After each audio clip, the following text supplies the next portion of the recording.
Welcome to the Salmon Runs YouTube. Enjoy the video. In this video, I will explain how to open your Volvo XC90 sunroof. To begin, locate the sunroof control panel, which is conveniently positioned on the overhead console. You will find a sliding switch that controls the main glass panel, allowing you to open and close it with ease. Additionally, there is a distinct button specifically designed for operating the integrated sunshade, providing you with full control over light and privacy.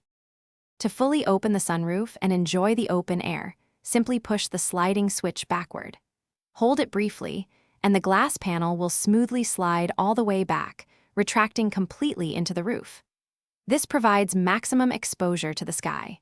To close the sunroof from its fully open position, push the switch forward until the glass panel returns to its original, closed position, sealing securely.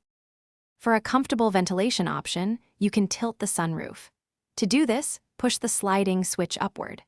The front edge of the glass panel will then raise by several centimeters, creating a small opening for air circulation without fully retracting the roof. This is perfect for letting in fresh air while minimizing wind noise. To close the vent, simply push the switch upward once more. The sunshade in your Volvo XC90 operates independently of the glass sunroof panel. To control it, locate and press the dedicated sunshade button on the overhead console. Pressing it once will either open or close the sunshade, depending on its current position. This feature allows you to easily manage the amount of sunlight entering the cabin and provides additional privacy whenever you desire, even with the glass closed. Thanks for watching. Consider subscribing if we helped you.